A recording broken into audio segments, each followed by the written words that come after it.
En esta segunda parte de Sobreviviendo a lo Falso, quiero comenzar leyendo el capítulo 17 del libro de Apocalipsis, desde el verso 1, donde dice: vino entonces uno de los 7 ángeles que tenían las 7 copas, y habló conmigo diciéndome: ven acá, y te mostraré la sentencia contra la gran ramera.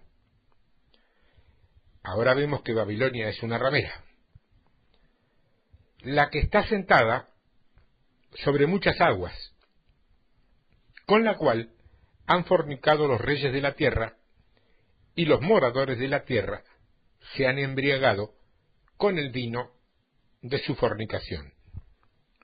Yo quiero que vos notés que está utilizando la terminología de la iglesia. Vino, usa moradores, usa que está sentado, habla de dominio, y dice: me llevó, ¿cómo? Me llevó en el espíritu. Porque tanto la Nueva Jerusalén como la otra, ambas son espirituales. Y el verso 3 dice: y me llevó en el espíritu al desierto, y vi a una mujer. Vos sabés que la mujer en la Biblia casi siempre es tipología de la iglesia, sea la verdadera o la falsa, La mujer extraña o la de Proverbios 31, la verdadera o la falsa iglesia. La ramera es la falsa iglesia. No tiene que ver con una denominación o con una iglesia interna o externa, aunque por allí la pueda incluir. Es un espíritu que se encuentra dividido en 3 y en todas partes. Vimos en el capítulo 1 que estaba sobre toda lengua, sobre todo linaje y sobre toda nación, y no en una, en todas. Y dice: sentada sobre una bestia escarlata llena de nombres de blasfemia, que tenían 7 cabezas y 10 cuernos. El hecho de que tenga nombres de blasfemia nos dice que es religiosa, porque nadie puede blasfemar a Dios si no cree en Él.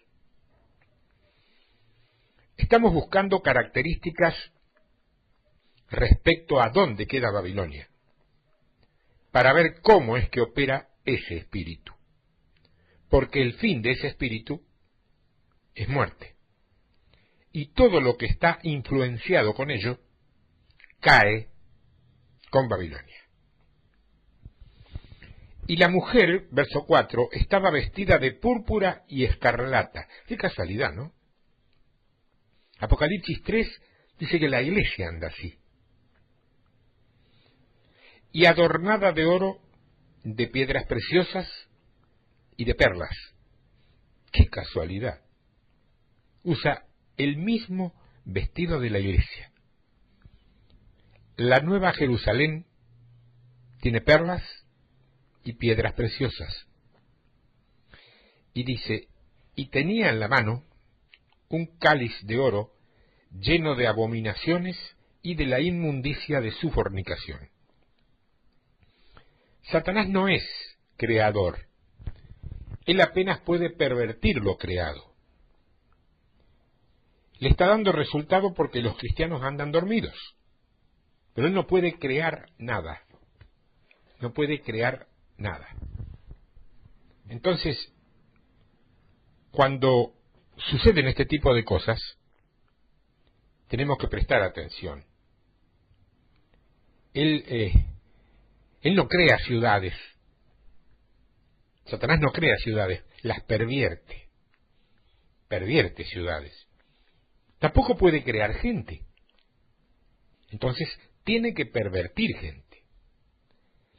No puede crear mensaje. Tiene que pervertir el mensaje. hay solamente un mensaje. Lo demás es perversión del mismo. Él no tiene poder creativo, se nos ha enseñado que es algo alejado que viene desde lo externo. Claro, así es más fácil, porque entonces no tengo que trabajar con el discernimiento. Si no entendemos esto, no podemos entender ni restauración, ni reforma, ni nada. Porque de ese modo no sabemos lo que estamos reformando. Y en su frente, verso 5, un nombre escrito, un misterio, Babilonia la Grande, la madre de las rameras y de las abominaciones de la tierra. Vi a la mujer ebria de la sangre de los santos y de la sangre de los mártires de Jesús, y cuando la vi quedé asombrado con gran asombro. Fíjate que dice que está sentada sobre muchas aguas. Lee ahora el verso 15. Verso 15. Me dijo también, las aguas que has visto donde la ramera se sienta son pueblos, muchedumbres, naciones y lenguas. Ya lo sabes. Babilonia no es un pino en el mapa. No podés limitarlo a un lugar geográfico y adosarlo a la pequeña tiranía humana de algún jeque. Babilonia es otra cosa. Es espiritual y es esencialmente una mentalidad. El anticristo tampoco. Trabajan juntos. Conforman el mismo reino satánico, solo que con distintas expresiones. El falso profeta, la bestia, la ramera, constituyen la falsa deidad. Imitan al Padre, al Hijo y al Espíritu Santo. Falso profeta, la bestia, la ramera. Verso 18. Siempre Apocalipsis capítulo 17. Y la mujer que has visto es la gran ciudad que reina sobre los reyes de la tierra. ¿Es una mujer? Es una ciudad. Pero entonces, no es una mujer. No, son naciones, tribus, linajes. ¿Pero qué es entonces? Es un espíritu influenciando gente. Número 2, es una ramera. Babilonia es una ramera. O sea, nunca muestra compromiso o pacto con nadie. Eso la define un poco más. Ya conocemos a mucha gente así, ¿eh? La ramera, por esencia, nunca te enseña su verdadero rostro. Siempre va a mostrarte una personalidad que directamente no es la suya, es una gran simuladora. Tiene que serlo, es, entre comillas, su trabajo. La ramera está llena de mentiras, está llena de engaño, forma parte de su vida cotidiana. Busca satisfacerse a sí misma, cubrir sus ambiciones, sus necesidades, Viene cada domingo, y ahora lo saco de la simbología y lo traigo al hecho concreto, viene cada domingo a buscar una experiencia sin compromiso. A la ramera también le gustan las soluciones fáciles. No quiere aplicar los principios. Quiere prosperar de la noche a la mañana. Estamos buscando qué cosa es Babilonia. Nos dice también que es todo lo que resiste a Dios. Hoy Dios ya no sana. Anticristo. los cristianos tienen que ser pobres. No hay cristianos ricos. Anticristo. Ese mensaje que escuché por internet viene del diablo. Anticristo. Yo vengo, me siento, escucho y me voy, pero no me comprometo para nada. Ramera. Si no crees lo que oís, andate. No estés en un lugar para cumplir, ni siquiera allí, sentado escuchándome a mí. A mí no me haces ningún favor, sentado o sentada allí, escuchándome, para cumplir, porque el hermano pobre, nada, el hermano no es pobre, es un hijo de Dios. Y si es un hijo de Dios, en camino de donde debe estar, es un miembro del reino de Dios, no es pobre. ¿O vas a limitar la palabra pobre a falta de dinero? Es pobre, ser pobre es mucho más que no tener dinero. Hay gente que tiene mucho dinero y es muy pobre. Y hay gente que no tiene dinero en absoluto, salvo unas moneditas para comer cada día, y no es pobre. Ese es el mismo falso concepto donde a la gente pobre se le emplea ahora el eufemismo de llamarlo gente humilde. No todos los pobres son humildes. No todos los humildes son pobres. Claro, es mucho más fácil decir que Babilonia o la ramera es el católico, por ejemplo. Pero lo cierto es que también la hay muchísima en nuestros ambientes, cualesquieran que sean dentro de la chapa cristiana que no es católica. La Jerusalén celestial tiene que aportarte su sabiduría. ¿Para qué? Para que te guardes de la mujer ajena. Entonces vos me decís, pero si yo no soy adúltero, ¿y quién te habló de adulterio humano? ¿Quién te habló de adulterio humano?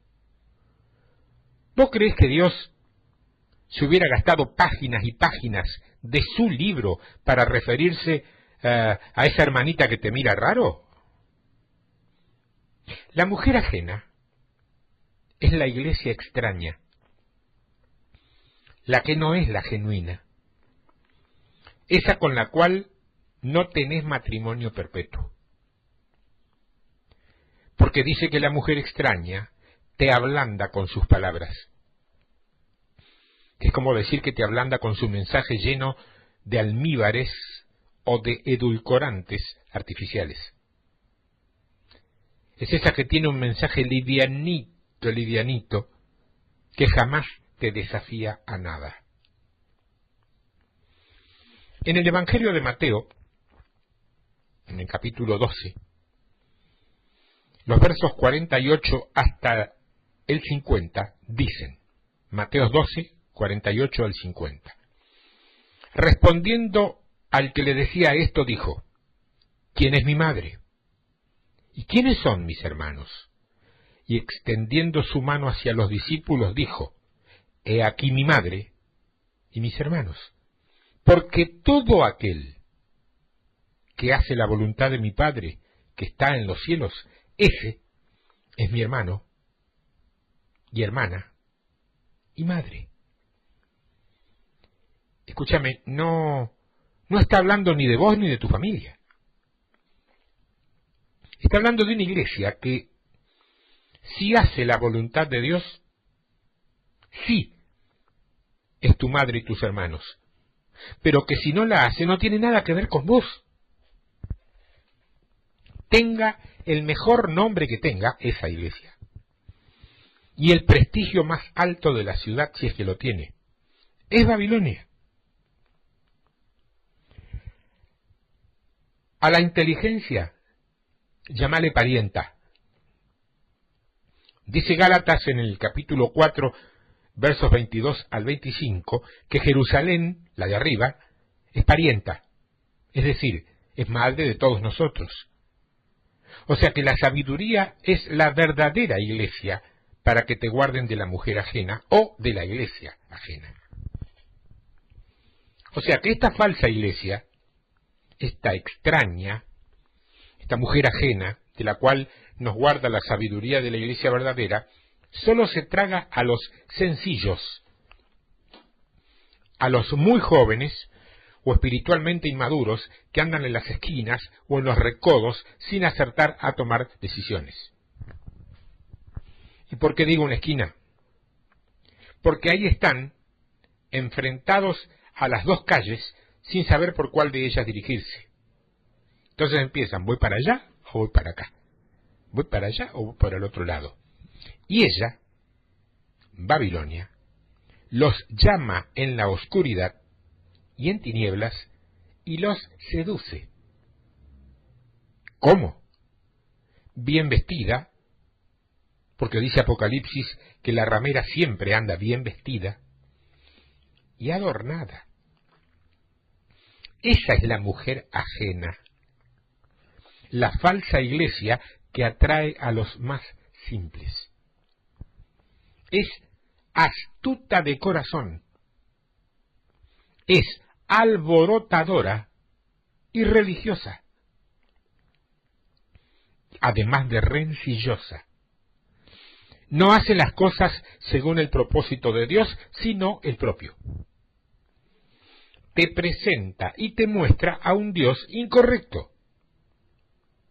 Por eso hay tanta confusión en el pueblo. Por eso. Y dice que la Biblia tiene escrito conceptos donde señala que te embriaga con el vino de sus revelaciones cuando el marido no está en la casa. Claro, todavía no ha regresado. En el libro de los Proverbios, en el capítulo 9, leemos estos textos que tienen que ver con lo que estamos hablando. Proverbios 9. Dice, la sabiduría edificó su casa, labró sus 7 columnas, mató sus víctimas, mezcló su vino y puso su mesa. Envió sus criadas sobre lo más alto de la ciudad, clamó. Dice a cualquier simple, ven acá. A los faltos de cordura dice, venid, comed mi pan y bebed del vino que yo he mezclado. Esta es la iglesia verdadera, no es la falsa.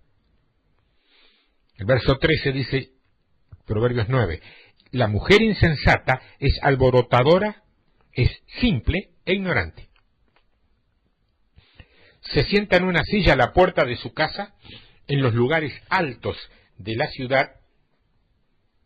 Momentito, ¿en los lugares altos de dónde? De la ciudad, de la misma ciudad. Para llamar a los que pasan por el camino, que van por sus caminos derechos, dice a cualquier simple, ven acá. A los faltos de cordura dijo, las aguas hurtadas son dulces y el pan comido en oculto es sabroso. ¿Qué les dice a los simples? Que las aguas son hurtadas.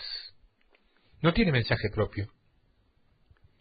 El pan comido en lo oculto, porque no le pertenece. Y no saben que allí están los muertos, o sea, son iglesias muertas.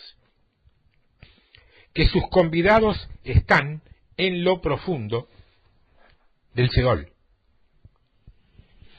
¿Estás viendo lo que nos muestra la palabra de Dios? Estamos viendo a la ramera, ¿eh? Y dice que se embriaga con vino. Pero es un vino que ella no mezcla, sino que roba. Y lo mezcla con agua, que es humanismo. ¿Cómo opera la ramera que es Babilonia?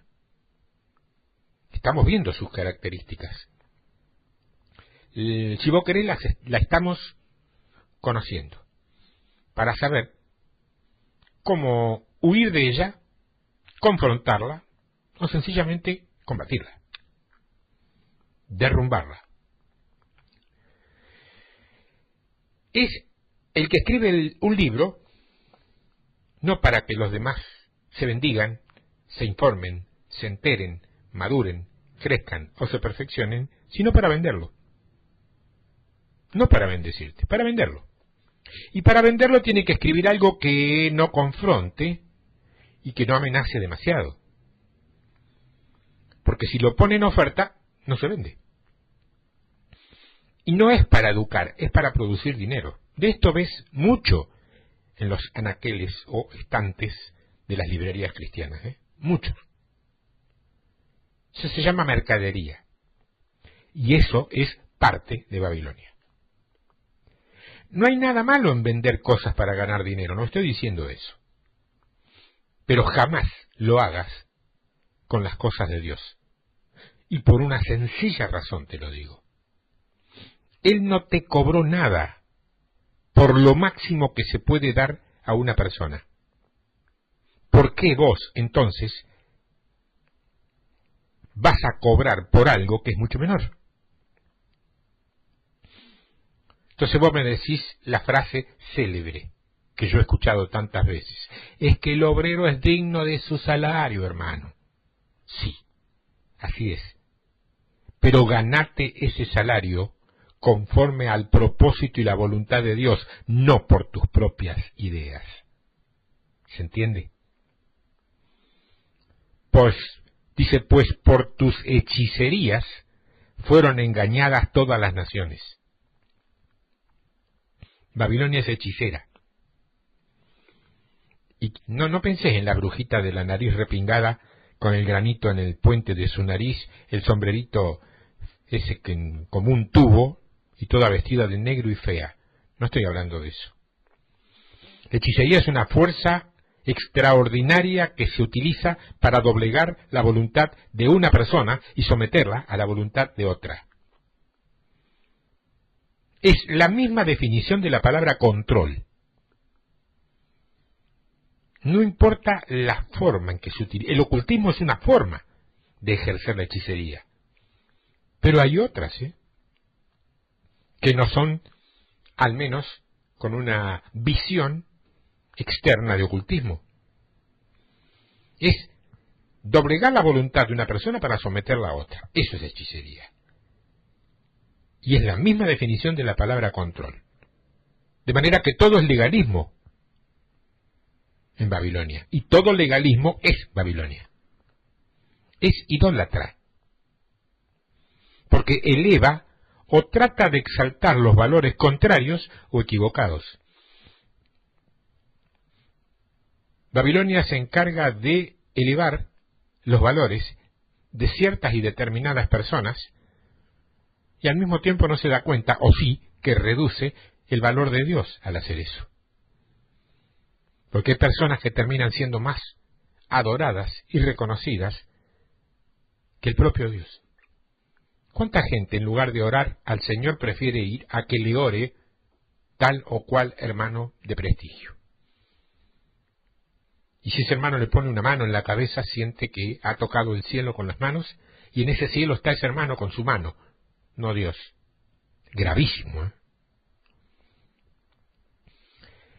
En el libro de Jeremías, capítulo 50, verso 3, dice, sequedad sobre sus aguas y se secarán, porque es tierra de ídolos, y se entontecen con imágenes. Entontecen con imágenes. O sea, gente dándole valor a las imágenes que traen sobre o por sobre la revelación que se predica. ¿Y qué hago con tal cosa? Si eso que usted dice es cierto, ¿qué hago yo con tal cosa? Imágenes que venimos adorando por encima de la verdad. Fortalezas. Dios está diciendo que no lo talles a una sola imagen. Él dice, yo quiero ser Dios. Déjate de inventar conceptos conmigo.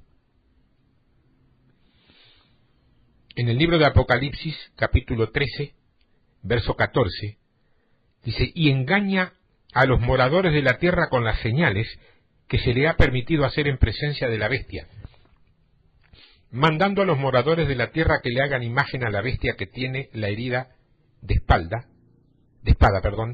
que tiene la herida de espada, y vivió, y se le permitió infundir aliento a la imagen de la bestia para que la imagen hablase e hiciese matar a todo el que no la adorase. Esto es lo mismo que le sucedió a Daniel. que, estando en plena Babilonia, y en casa de la jefatura principal de Satanás, Nabucodonosor, y todo el mundo adorando un concepto, y él era diferente. A Daniel se le cambió el nombre por un nombre babilónico, y aún cambiándole el nombre, que significa el carácter, tuvieron que seguir llamándolo Daniel. Él nunca dejó de ser el Dani, y no permitió cambiar su carácter. Y pensar que hay tantos y tantos hermanos que trabajan en un lugar y están pidiendo traslado porque el ambiente, dicen, es feo para un cristiano.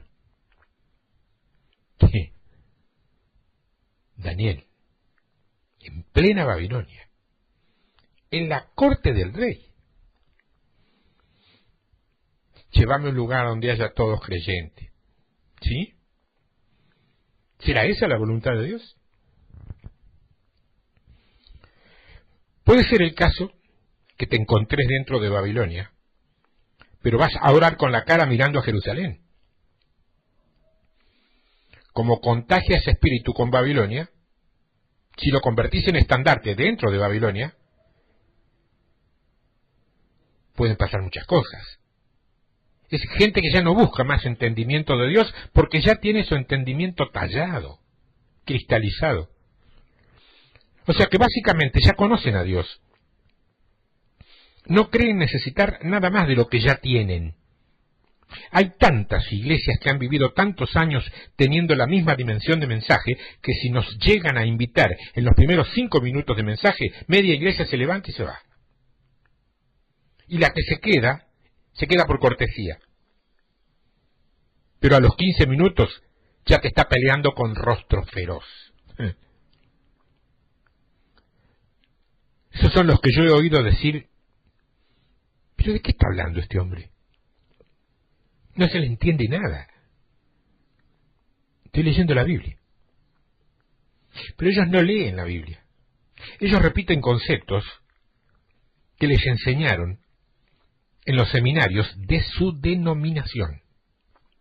Y los creen como verdades absolutas. Aunque la Biblia les esté mostrando y diciendo todo lo contrario. Los creen igual. Babilonia también promueve buena alabanza. Son actividades con la falsa imagen de Dios en su mente, donde la gente enfatiza lo que es minoría y lo que es grande no lo enfatiza. Se cuidan todos los detalles en conferencias monumentales con verdaderas muchedumbres en asistencia, pero no hay palabra, ni hay adoración. ¿Cuál es el énfasis entonces? La organización humana. Este te recibe, este te lleva al salón, este te muestra el asiento, este te da el programa de actividades, este te hace la presentación, este te levanta la ofrenda, este te llena de anuncios, y este te cuenta testimonios del siglo pasado. Cuando llega el momento de la palabra, el predicador escucha que le dicen que solamente tiene 15 o 20 minutos para predicar, pues se ha hecho muy tarde. ¿Qué es esto? ¿Qué es esto?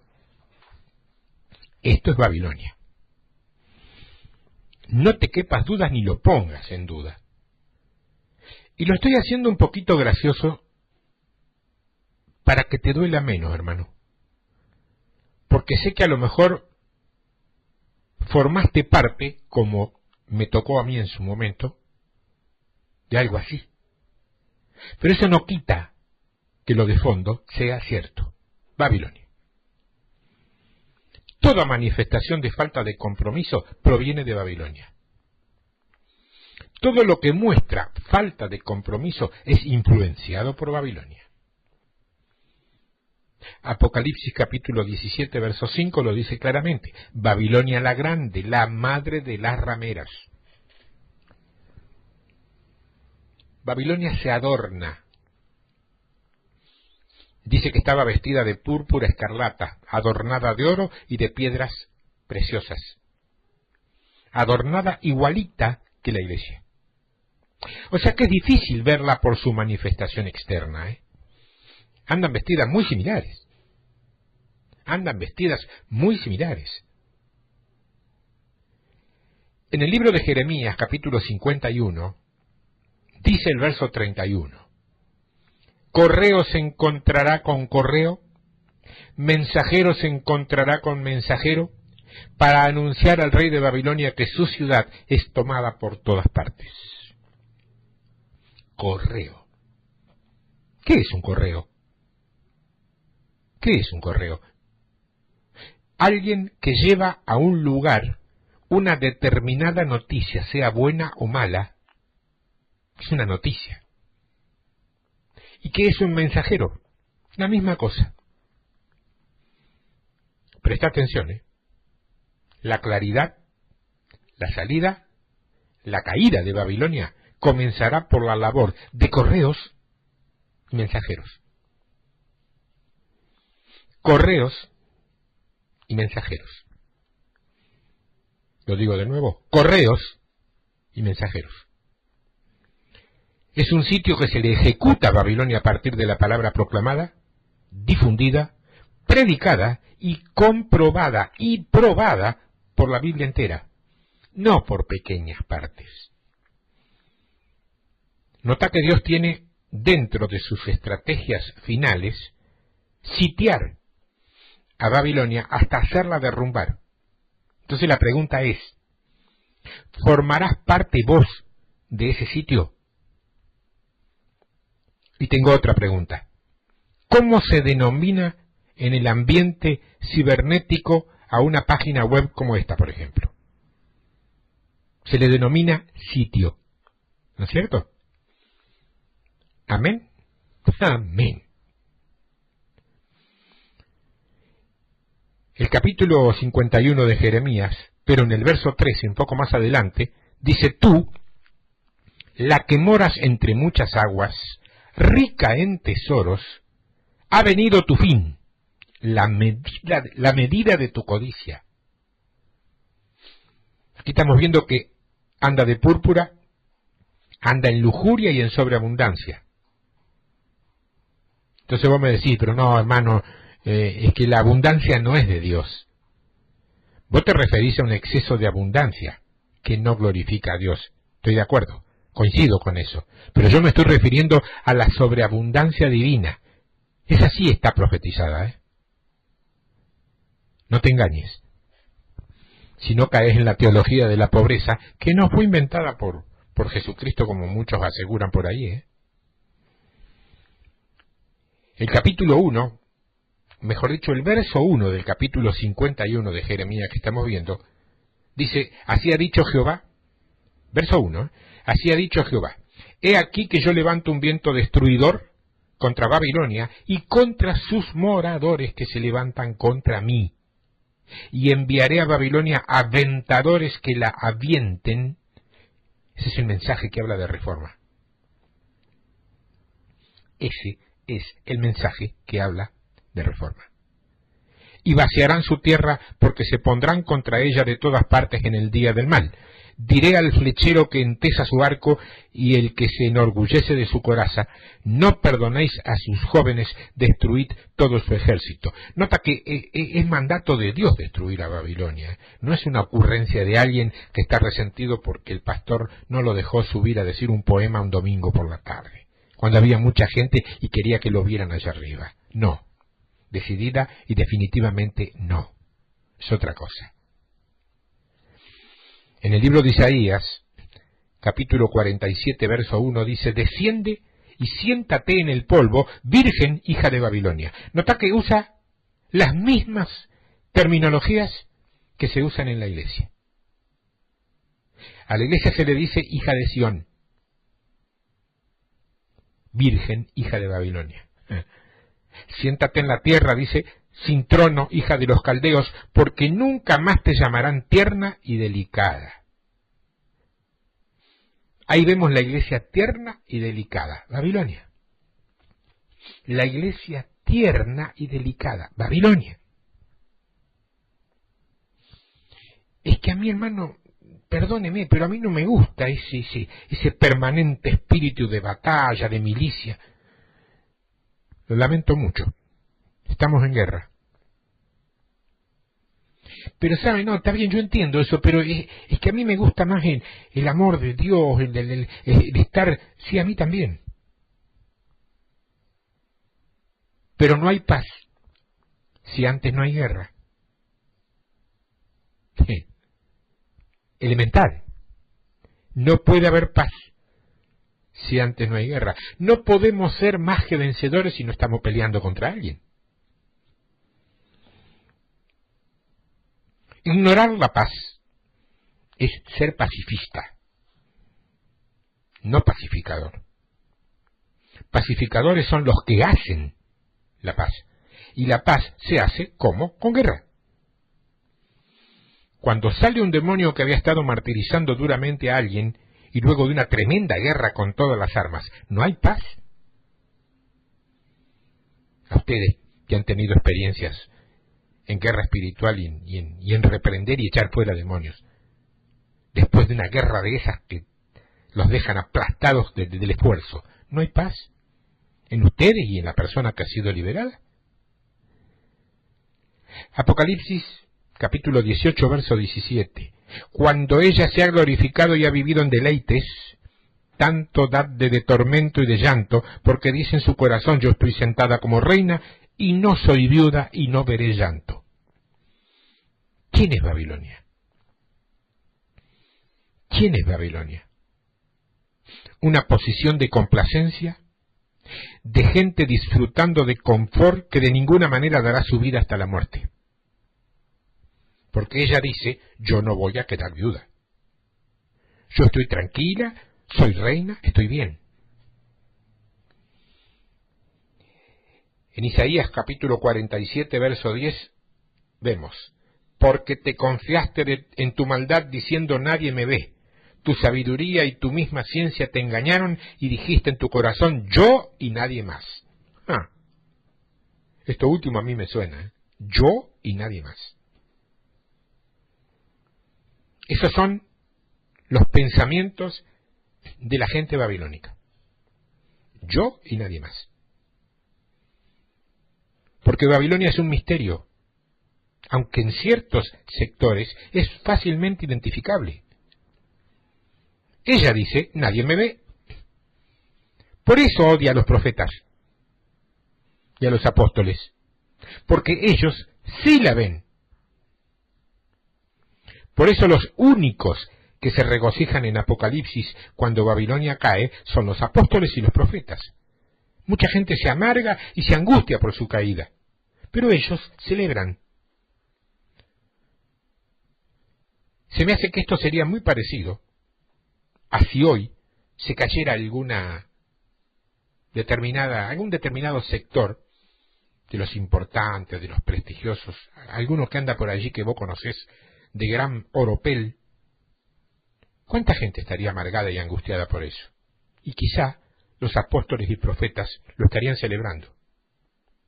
Por eso Babilonia enseña y dice que los apóstoles y los profetas ya no son para hoy, sino que fueron para la historia. Ya fueron en la historia.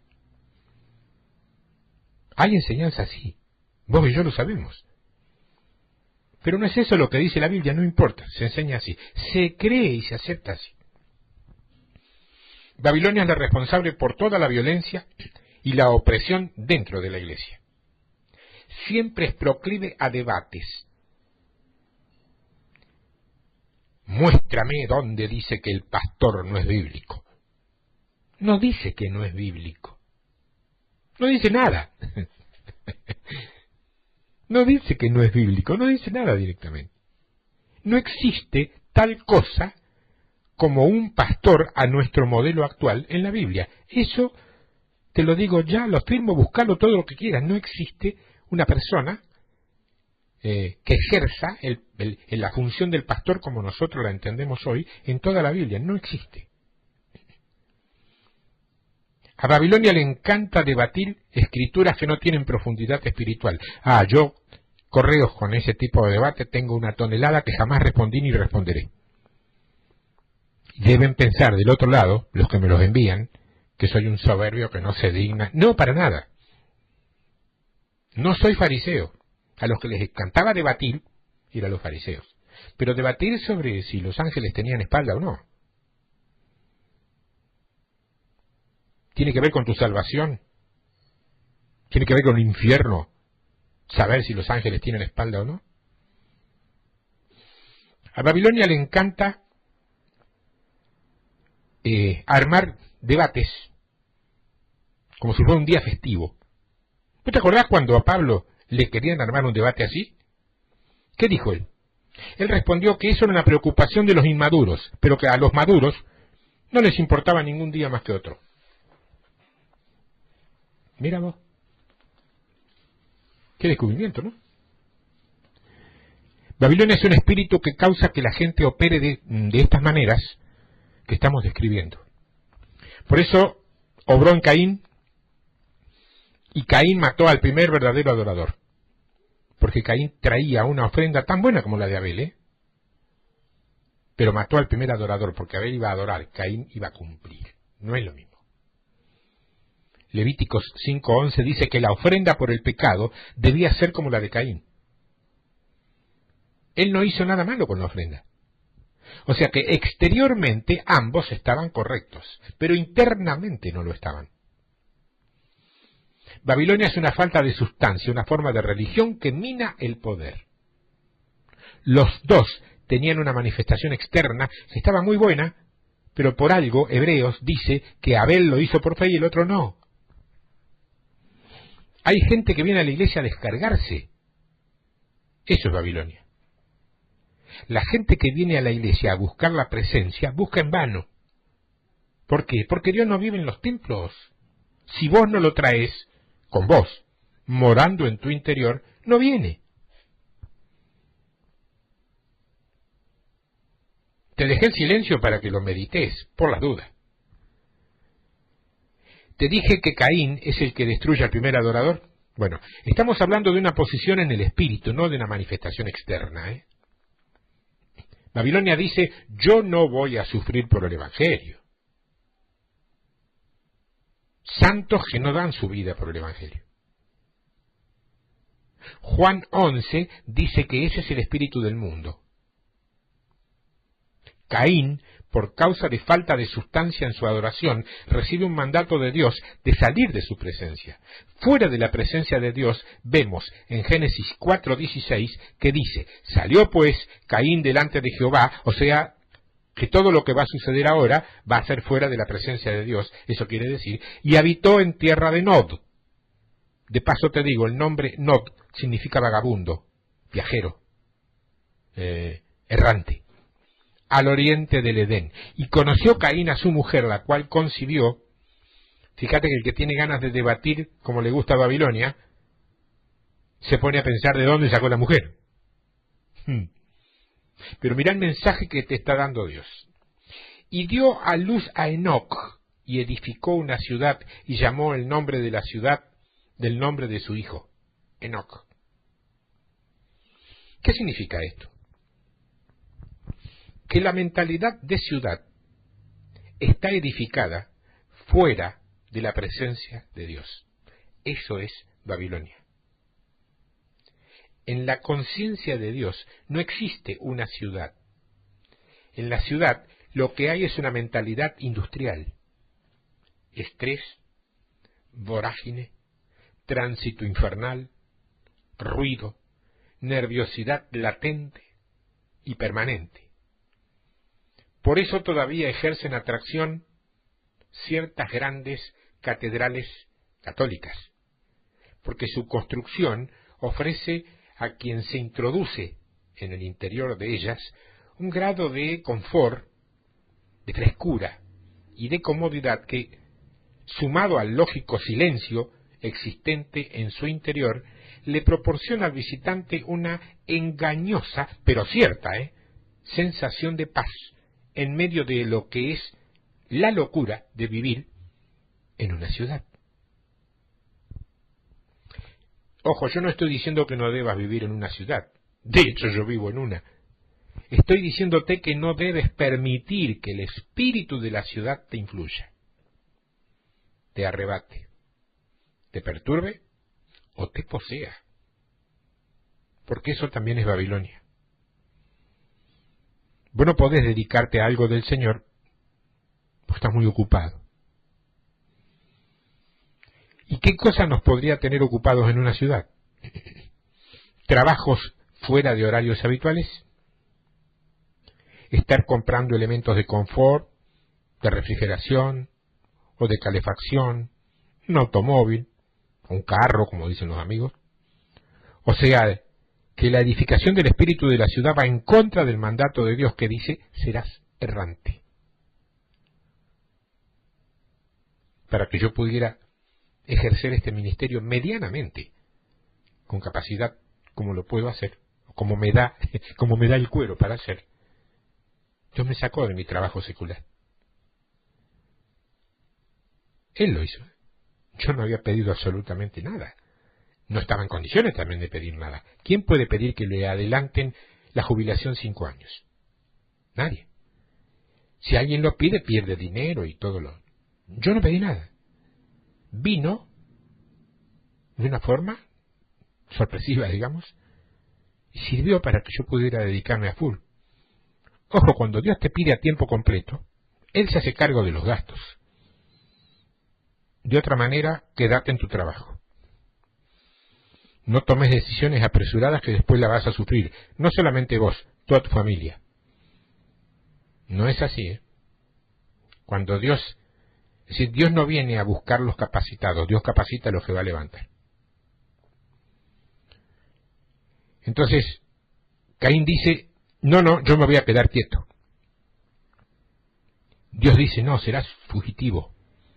Caín responde, no, voy a permanecer. Demostrando externamente que sí lo hizo, pero dejando en evidencia internamente que jamás pudo tener paz. Esa es la mentalidad de la ciudad. Vos recordás a Dios cuando ves un río, un arroyo, una montaña, cuando ves el cielo. En una ciudad solamente ves los edificios y por la noche las luces artificiales de las calles y de las avenidas te impiden ver ni siquiera una de las millones y millones de estrellas del firmamento. Una vez tuvimos un viaje al extremo sur de nuestro país, a un lugar prácticamente habitado por muy poca gente, y una de las experiencias tremendas fue salir por la noche a mirar hacia un lugar donde teóricamente no había nada y ver oscuridad total. ¿Quién conoce la oscuridad total? Es una experiencia, la misma experiencia que se logra con el silencio total. Nunca tenemos en nuestros oídos un silencio total. Es una experiencia totalmente nueva. Totalmente nueva. La mentalidad de la ciudad no es propicia para la conciencia de Dios. Si a un niño de la ciudad lo llevas a una granja y le mostrás una vaca y le decís que es la que produce la leche que él bebe, te va a decir que eso es mentira. Que no es así, que la leche que él bebe sale de un sachet que se consigue en un supermercado o una tienda. Es una mentalidad arrebatada en el espíritu de la ciudad que no tiene tiempo para Dios. Porque el espíritu de la ciudad no promueve jamás la mentalidad de Dios. No tenemos que tener una paz que sobrepasa todo entendimiento. Es posible dentro de una ciudad, pero no dentro de Babilonia. Por eso es cada vez más la gente, al menos donde yo estoy viviendo, que si bien tiene su trabajo cotidiano en el microcentro de la ciudad, busca para vivir zonas cada vez más alejadas. Zonas que hasta hace no más de 10 años eran campo raso, y que hoy se han poblado de viviendas más o menos modestas y más o menos suntuosas, hay de las dos, con piscina y todo eso. Si se lo decís a un joven te va a decir que eso es solamente para los viejos. Pero no, no es para los viejos. Es para gente que quiere y necesita paz. Les encanta manifestar externamente lo que solo se consigue por el Espíritu. Entonces esa gente viene cargada a las iglesias y esas iglesias tienen que bajar sus estandartes espirituales de mandato para ponerse a sacarle las cargas a esas personas. Y como no abundan los ungidos en las congregaciones, tiene que esforzarse para poder mantener su unción para que vos puedas verla cuando venís. Porque vos no traes absolutamente nada de unción. Y se supone que sos iglesia. La unción no tiene nada que ver con el sentimiento, ni tampoco con las sensaciones. Cuando alguien te dice que se siente la presencia de Dios en cierto lugar, o que se siente una poderosa unción inundando un determinado sitio, no le creas de una. La unción no se siente, se percibe. Hay mucha confusión al respecto.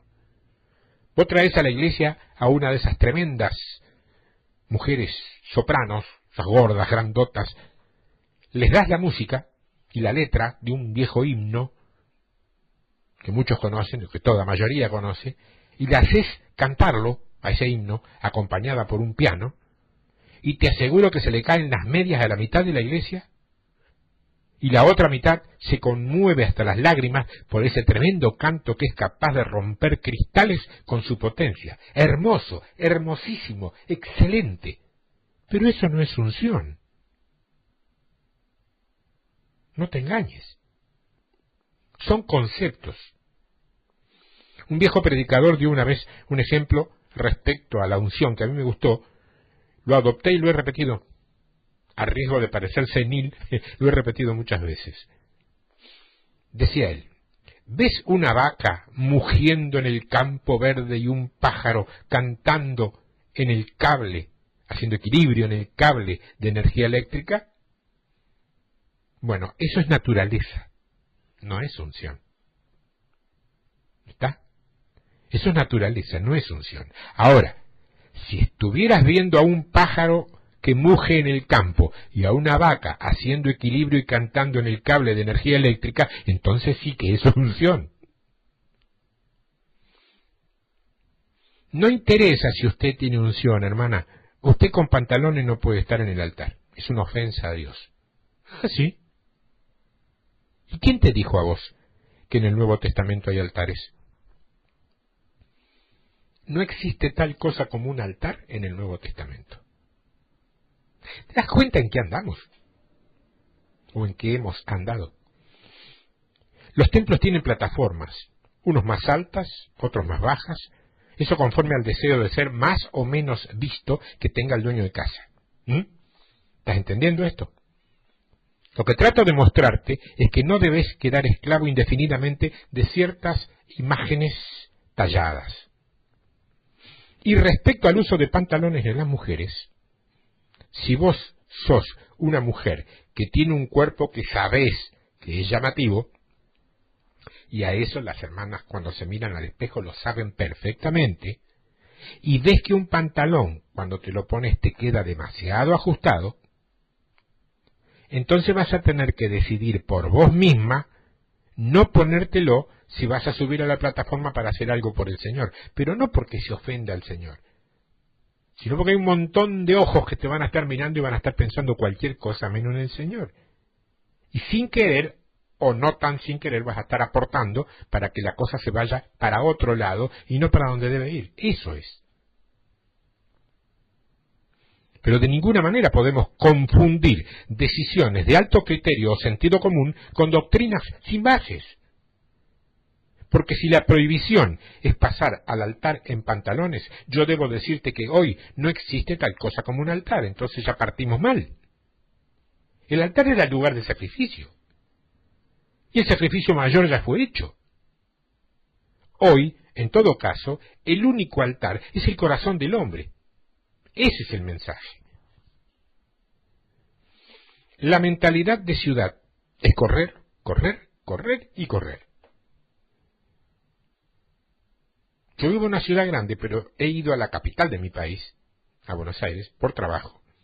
Y yo te puedo garantizar que cuando te bajás del vehículo en el cual viajaste, sea un bus o un tren o un avión, cuando te metes en el grupo de la gente que está caminando por la capital, ya entras a otra velocidad. Y si no estás acostumbrado, 24 horas de visita en esa ciudad, terminas planchado, agotado, porque estás corriendo, estás andando a un ritmo que no es el tuyo. Correr, correr y correr. Nadie tiene paz. Mira esto. Segunda de Timoteo, capítulo 3, versos 1 al 5. También debes saber esto, hermano Timo, que en los postreros días vendrán tiempos peligrosos, porque habrá hombres amadores de sí mismos, avaros, vanagloriosos, soberbios, blasfemos, desobedientes a los padres, ingratos, impíos, sin afecto natural, implacables, calumniadores, intemperantes, crueles, aborrecedores de lo bueno, traidores, impetuosos, infatuados, amadores de los deleites más que de Dios, que tendrán apariencia de piedad, pero negarán la eficacia de ello. A estos evita. Simple, no pases con. Evítalos. Esto que yo mencioné en 5 versículos de una carta de Pablo a Timoteo, eso es Babilonia. Apocalipsis capítulo 18, verso 1.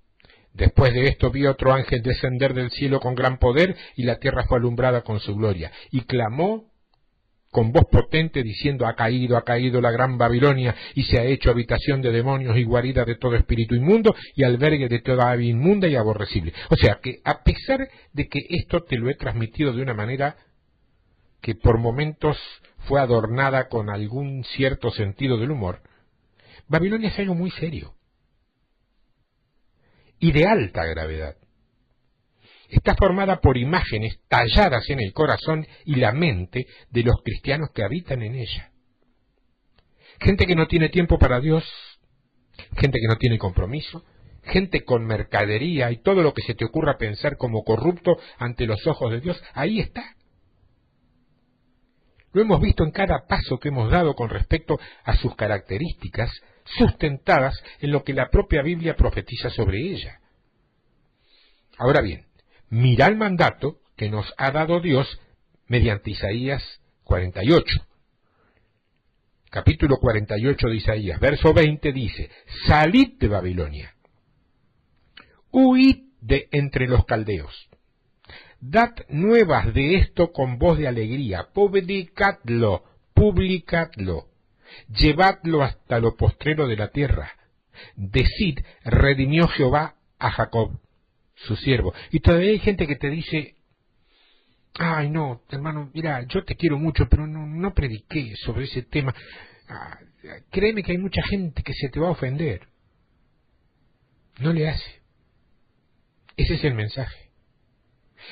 Y si un hijo de Dios se sienta donde yo estoy ahora, toma un micrófono y empieza a hablar pensando en que no sea que alguno de los que está escuchando se ofenda, cierre todo, abandone todo, póngase en oración y después, si tiene con qué, de adentro para afuera, vuelva a intentarlo. De lo contrario, dedíquese a otra cosa. No está para ministerio. ¿Se entiende lo que digo? No se trata de que alguien se ofenda. Ese es el mensaje. Hablar de otra cosa hoy es hacer religiosidad. Porque la Biblia dice que Babilonia va a caer. Precisamente va a caer por el poder de la palabra predicada. Dice. No digo yo, dice la Biblia. Jeremías capítulo 51, verso 2. Y enviaré a Babilonia aventadores que la avienten y vaciarán su tierra, porque se pondrán contra ella de todas partes en el día del mal. Jeremías capítulo 50, verso 14. Poneos en orden contra Babilonia, alrededor todos los que entesáis arco, O sea, todos los predicadores genuinos de la palabra revelada, no de teología intelectual. Tirad contra ella, no escatiméis las saetas, porque pecó contra Jehová. Gritad contra ella en derredor, se rindió, han caído sus cimientos, derribados con sus muros, porque es venganza de Jehová, tomad venganza de ella, haced con ella como ella hizo. Destruid en Babilonia al que siembra, o sea, al falso predicador. Quitadle el púlpito al que siembra esa mentira. Y el que mete hoz en tiempo de siega, o sea, el que no tiene visión ni profecía. Delante de la espada destructora, que es la palabra genuina. Cada uno volverá el rostro hacia su pueblo, cada uno huirá hacia su tierra.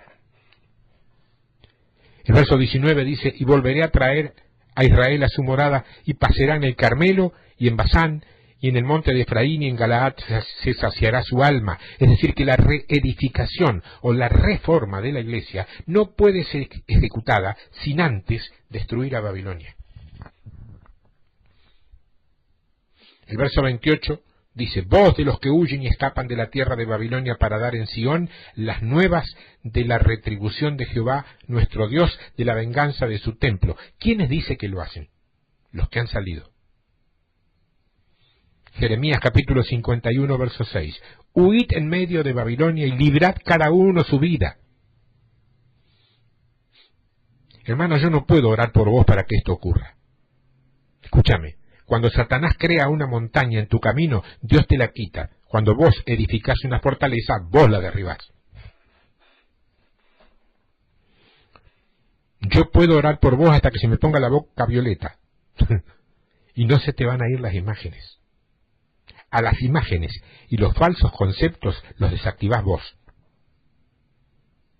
Por eso es que dice en Hebreos capítulo 5, verso 14, que la madurez es tener los sentidos ejercitados en el discernimiento del bien y del mal.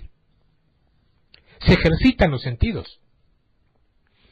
Sentidos es percepción externa. El olfato, la vista, el tacto, el oído, el gusto. Y eso, mi amado hermano y hermana, no tiene absolutamente nada que ver con discernimiento espiritual. O sea que te estoy diciendo que para ver a Babilonia tenés que tener buena percepción externa. No hay discernimiento sin conocimiento. No es simplemente un soplo que viene del cielo y te inunda de entendimiento hoy de lo que ignorabas ayer. Si Dios necesita que en algún caso funcione así, por supuesto que lo hará. Para eso Dios es soberano, pero normalmente no funciona así. Yo puedo discernir lo que está bien o lo que está mal, conforme al conocimiento que tengo. Si tengo conceptos falsos muy arraigados, es muy probable que esté viendo excelente algo que es horrible. Por eso hay gente que no sabe que anda metida en esto, porque en su concepto todo anda re bien. Eso, claro está, hasta que llega alguien con un concepto diferente, o, lo más contundente, con un concepto genuino que viene directamente de Dios, sin intermediarios. Porque cuando una palabra necesita de intermediarios, generalmente no es genuina. Dios no necesita secretarios, necesita obedientes. Jeremías capítulo 51, verso 45. Salid del medio de ella, pueblo mío, y salvad cada uno su vida del ardor de la ira de Jehová. ¿Salid de ella quién? Dice, pueblo mío. Nota que no estamos hablando de cualquier gente que anda por ahí, estamos hablando del pueblo de Dios. ¿O crees que él llamaría pueblo mío a un grupo de caníbales satanistas vendedores de droga? Verso 28. Preparad contra ella las naciones, los reyes de Media, sus capitanes y todos sus príncipes y todo territorio de su dominio, o sea que hay que preparar gente para hacer eso.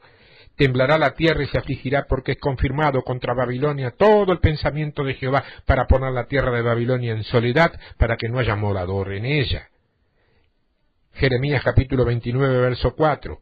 Así ha dicho Jehová de los ejércitos, Dios de Israel, a todos los de la cautividad que hice transportar de Jerusalén a Babilonia: edificad casas y habitadlas, plantad huertos y comed del fruto de ellos, casaos y engendrad hijos e hijas, dad mujeres a vuestros hijos y dad maridos a vuestras hijas, para que tengan hijos e hijas y multiplicaos ahí, y no os disminuyáis, y procurad la paz de la ciudad a la cual os hice transportar, y rogad por ella a Jehová, porque en su paz tendréis vosotros paz. O sea que gente que entró a Babilonia y trató de hacer lo mismo que Caín. Gente que cuando Ciro dijo vamos a salir de Babilonia, tardó 2 años en tomar una decisión, y entonces lo único que pudo salir fue un remanente. Cuando Moisés fue preparado para ir a Egipto, la mayoría de las plagas eran para convencer al mismo Israel para que saliera, más que a Faraón para que aflojara. Dios no tenía problema con Faraón. Con un soplo de su boca lo desparramaba. El problema de Dios era su pueblo. No querían salir, estaban cómodos. Esclavos, oprimidos y hasta atormentados, pero comían algo todos los días. Y no se tenían que tomar el trabajo de pensar, porque había quienes pensaban por ellos y tomaban decisiones por ellos. ¿Vos creés que Egipto se terminó y eso ya no existe más? Hay gente que no quiere salir del área de confort. Confort, sí. Dan una ofrenda importante cada tanto y varias de menor valor consecutivas y creen que con eso ya compraron una atención pastoral, consejería y hasta alguna posibilidad de cargos o posiciones para el futuro. ¿Y sabés qué es lo más triste? Que en muchos casos tienen razón. Bueno, esa gente no quiere salir de Babilonia porque Babilonia les es funcional. Este que estoy dando no es un mensaje popular, ya lo sé. Y si lo predicara en una congregación cualquiera, me garantizaría mucho más enemigos que amigos. Sin embargo, eso es lo bueno de tener un espacio como este. Sé que quien está allí escuchándome no es mi enemigo ni lo será. Es mi hermano o mi hermana y siente lo mismo que yo, aunque en muchos casos todavía no pueda, no sepa o tenga temor de expresarlo en voz alta. Es mucha la gente que está conforme dentro de Babilonia buscando esa clase de paz. Es falsa su percepción, tiene imágenes talladas, pero no puede verlas. Es gente con una mentalidad espiritual atrasada que buscan realidades tangibles y externas. Dios en el Antiguo Testamento tenía que traer manifestaciones externas tangibles porque Él no estaba dentro de la gente. Pero hoy sí está dentro de la gente. Así que ya no necesita mostrar algo tangible y externo. Aunque si se le da la gana lo hace, porque para eso es soberano y nadie le dice lo que tiene que hacer. Aunque algunos por ahí que yo he escuchado parecerían estar dándole órdenes a Dios, ¿no? Esa gente que le atribuye el valor equivocado a las cosas externas, que confunden fe con un sentimiento, buscan la verdad en manifestaciones externas, gente que adora a Dios, pero en realidad lo que está adorando es la canción que está cantando. Por eso solamente tiene fuerza y deseos de adorar cuando oye su canción favorita, o alguna otra que le ha sabido tocar el alma y emocionarlo. Adoración es lo que emite tu corazón.